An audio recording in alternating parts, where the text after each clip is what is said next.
Ang talay aming nakita, kaya't kami nagsipunta upang sa poon sumamba.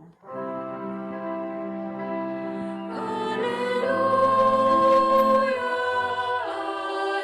Alleluia, kami ay gawin mong daan ng iyong pag-ibig, kapayapaan at katarungan. Alleluia.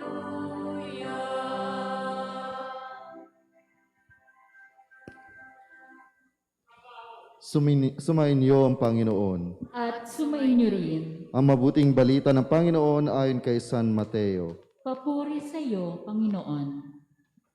Si Jesus ay pinanganak sa Bethlehem ng Judea noong kapanahunan ni Haring Herodes.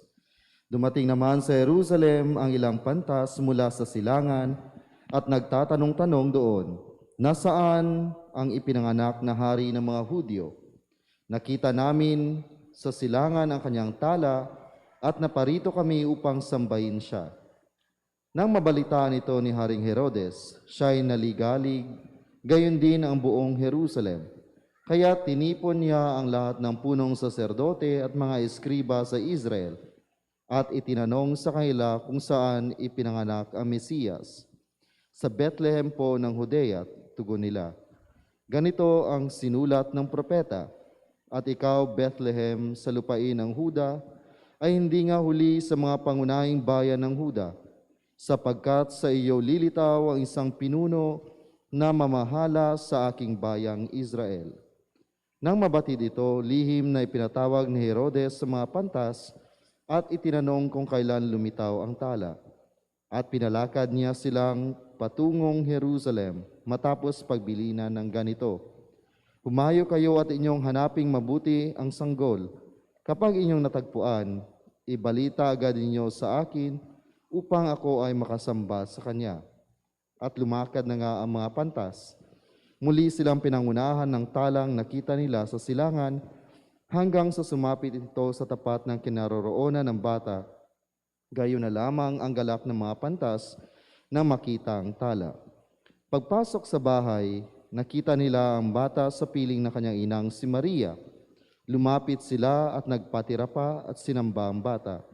Binuksan nila ang kanilang mga sisidlan at inihandog sa kanya ang dala nilang ginto, kamanyang at mira. Nang sila ay pabalik na, sinabi sa kanila ng Diyos sa pamagitan ng panaginip na huwag na silang babalik kay Herodes, kaya nag-iba na nga sila ng daan pauwi. Ang mabuting balita ng Panginoon. Pinupuri ka namin, Panginoong Hesukristo. Poon maglilingkod sa iyo, tanang bansa nitong mundo. Magandang umaga po sa ating lahat. Sa araw na ito, linggo after ng Christmas ay ating sineselebrate ang dakilang kapistahan ng pagpapakita ng Panginoon, the Lord's Epiphany. Originally, ang solemnity na ito ay dapat nasa-celebrate sa January 6 sa tradisyon ng simbahan, ngunit sa iba pa ring simbahan, ibang bansa, ay ipinagdiriwang ang kapistahan na ito sa January 6. Ngunit, for pastoral reason, dito sa Pilipinas, ay sineselebrate natin ito linggo after ng Christmas. Ang pagpapakita, ang pagdalaw ng ating Panginoong Jesucristo sa sanlibutan. Ating makikita sa ating mga unang pagbasa, sa aklat ni Propeta Jeremias, na ang grace, ang tulong, ang paggabay, ang pagningning ng Diyos ay para lamang sa kanyang bayang Israel. Bumangon ka, Jerusalem, at magliwanag na tulad ng araw. Nililiwanagan ka ng kaningningan ng Panginoon. Mababalot ng dilim ang ibang mga bansa, ngunit ikaw ay liliwanagan ng Panginoon sa pamagitan ng kanyang kaningningan. Ang pangako ng katubusan, ang pangako ng Mesiyas, ang pangako ng pagpapala at paggabay ay ibinigay ng Diyos sa kanyang bayang hinirang Israel. Sa ating unang pagbasa, nakikita natin ang plano ng Diyos para sa bayan ng Israel. Ang mga magagandang plano ng Diyos sa bayan ng Israel. Isa na dito ang pagpapadala ng Mesiyas, pagpapadala ng manunubos sa bayan ng Israel at sila'y magniningning kahit ng ibang bansa na nakapalibot sa kanila ay magdidilim. Ngunit, nagbago ang tono ng pagpapala, nagbago ang tono sa ating pangalawang pagbasa. Sa ating pangalawang pagbasa, hindi lamang ang buong Israel ang pinagpala ng Diyos. Hindi lamang ang Israel ang gagabayan ng Diyos, kundi ang privilege ng bayan ng Israel, ang pagpapala ng Diyos sa bayan ng Israel ay extended sa buong sanlibutan. Ito ang lihim. Sa pamamagitan ng mabuting balita, ang mga hentil, tulad din ng mga Hudyo, ay may bahagi sa mga pagpapalang mula sa Diyos. Mga bahagi rin sila ng iisang katawan at kahati sa pangako ng Diyos dahil kay Kristo Jesus. Dahil sa ating Panginoong Jesucristo, ang mga hentil, mga pagano, hindi mga Hudyo, umaaring tayo sa henerasyong ito ay kabahagi na rin ng pagpapalang mula sa Diyos, bahagi rin ng iisang katawan at kahati sa pangako ng Diyos dahil sa ating Panginoong Jesucristo. Ang originally na plano ng Diyos ng kaligtasan, ang pagpapala ng Diyos sa bayan ng Israel, ang paggabay ng Diyos sa bayan ng Israel, ang ilaw at liwanag ng Diyos sa bayan ng Israel ay nagkaroon ng extension para sa mga hintil, para sa mga pagano, para sa mga hindi Hudyo, o maaring para sa ating tagasunod ng ating Panginoon Jesucristo, nagmamahal sa Diyos. Sa ating ebanghelyo, ating makikita na ang pagdating ng ating Panginoong Jesucristo, ang pagpapakita ng ating Panginoong Jesucristo ay unang-una ibinigay ang mensahe sa mga hindi Hudyo. Nagpakita ang anghel, ang mga anghel ng una sa mga pastol. Noong gabing ipinanganak ang ating Panginoon Jesucristo sa mga pastol. Ngayon, sa mga pantas na nanggaling sa silangan. Kapag sinabi natin mga pantas na galing silangan, wise men galing sa silangan, o ang three kings galing sa silangan, sila ay hindi mga Hudyo. Sila ay maaring sila ay mga pagano. Mayroon silang ibang Diyos na sinasamba. Ngunit, nagbigay ang Diyos ng tanda sa kalangitan. Ang mga pantas, sila ang nag-aaral sa mga bituin. Sila nag-aaral ng mga heavenly bodies. At ipinakita ng Diyos kung saan sila nag-aaral, saan sila eksperto, ang isang bagay na nakakamangha. Ito ay ang tala. Kaya kanilang naintindihan at kanilang na-curious sila na mayroong bagay na kamangha-manghang nangyayari sa sanlibutan, kaya nila sinundan ito. At napunta sila sa sabsaban kung saan ipinanganak ang ating Panginoong Jesucristo. Mga taong hindi mga Hudyo, mga galing sa silangan, ngunit binigyan sila ng mensahe ng ating Diyos na nagpakita na ang tagapagligtas na ipinangako ng ating Diyos. At ano ang kanilang dala? Hindi lamang nila sinundan ang tala, ngunit meron silang mga dala. Sinabi ng ating ebanghelyo. May dala silang ginto, kamangyang at mira. Ginto, kamangyang at mira. Ang tatlong pantas na ito, according sa tradition, ay may dalang tatlong regalo para sa ating Panginoong Jesucristo. Anong pagpapakahulugan ng tatlong regalong ito? Una, ginto, symbol ng pagiging hari, royalty. Ito ay nangangahulugan ng ating Panginoong Jesucristo ay ang hari na ipinangako ng Diyos na gagabay, na maglilid, na tutulong sa kanyang bayang Israel. Ng ating Panginoong Jesucristo ay hari ng ating sanlibutan. Pangalawa, kamangyang. Ang kamangyang ay tulad din ng insenso. Kapag nagkaroon ng misa, mga high masses, mayroong insensong nilagay sa charcoal at magkakaroon ng usok na ginagamit ng pari mag-incense ng altar at ng gospel. Kung makikita ninyo, ang usok na ito ay umaakyat.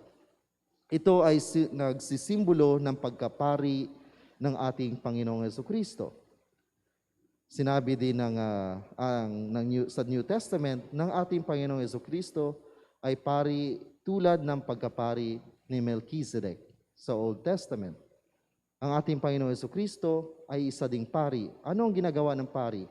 Ang pari ay nakikinig sa ating mga hinaing, nakikinig sa ating mga panalangin, nakikinig sa ating mga pag-iyak, at dadalhin niya itong ating panalangin sa Diyos.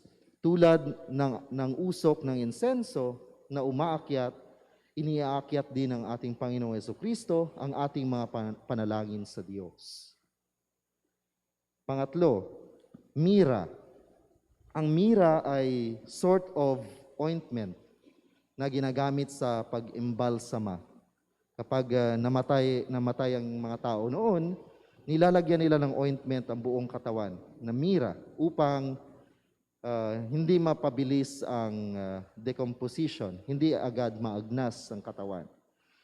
Ito ay nangangahulugan ng pinakamalalim at pinakamisyon ng ating Panginoong Jesucristo, na siya ay mamamatay, na siya ay magpapakasakit, ipako sa krus at mamatay upang tubusin tayo sa ating mga kasalanan. Namatay ang ating Panginoong Jesucristo upang ilayo tayo sa kadiliman ng kasalanan at kamangmangan. Ito ang pinakamisyon ng ating Panginoong Jesucristo, na siya ay magpakasakit, ipako sa krus, mamatay para sa ating mga kasalanan at dalhin tayo sa piling ng ating Ama. Ngayong umpisa ng taon 2022, tayong mga Pilipino, tayong mga Kristiyano Katoliko ay nagpapasalamat sa biyaya ng Diyos na dumating sa ating buhay. Sa nakaraang taon at nakaraang mga taon, tayo nagpapasalamat sa mga magagandang bagay na ginawa ng Diyos sa atin. At tayo din ay nag-learn sa mga lessons ng buhay, sa mga mapapait na mga karanasan, sa mga madilim na mga karanasan sa ating buhay. At tayo ay humihiling sa Diyos ng patuloy na paggabay sa ating buhay sa taong ito, 2022. Nawa ang ating buhay bilang mga Kristiyano Katoliko ay patuloy na magiging liwanag tulad ng ating Panginoong Jesucristo, liwanag sa mundo, liwanag sa ating pamilya, liwanag sa ating komunidad, liwanag kung saan tayo makikita sa pang-araw-araw nating buhay. Nawa ang ating pinakarigalo sa ating Diyos ay ang katapatan sa ating pangako sa binyag. Binigyan na tayo ng Diyos ng napakalaking regalo. Ito ay ang kaligtasan, at sa bawat sandali ng ating buhay ay patuloy tayong binibigyan ng Diyos na kanyang pagpapala, ng kanyang paggabay, ng kanyang pagpapatawad. Nawa ang ating buhay ay isa ding regalo natin sa Diyos. Ito ay ang pagiging matapat sa ating mga pangako sa binyag. Paano maging matapat sa ating mga pangako sa binyag? Pagiging faithful sa ating mga tungkulin, sa ating mga responsibilidad, mga maliliit na responsibilidad sa ating buhay. Maybe maging isang magulang, maging matapat bilang isang mga magulang, matapat na isang teacher, sa pagtuturo, matapat na medical frontliners sa pagpapagaling sa mga may sakit, o matapat na asawa, matapat na anak, matapat na church worker. Ito ay mga bagay na dapat lamang nating gawin. God does not expect us to do extraordinary things. Hindi tayo hinikayat ng Diyos o pinipilit ng Diyos na gumawa ng mga malalaki, extraordinaryong mga bagay. Gawin lamang natin ang ating responsibilidad na maayos, na may pagmamahal, na may paglilingkod, pagmamahal sa Diyos at kapwa, at magliliwanag ang ating mundong ginagalawan. Nawa ngayong year 2022, tayo ay maging allies ng katotohanan, ng katarungan, at ng pag-ibig. Ito lamang ang ating gawin, at ang ating mundo ay magliliwanag. Ang ating Panginoong Jesucristo ay tunay na makikita sa ating buhay. Tunay na mamalas sa ating gawa, sa ating salita, at sa ating buhay.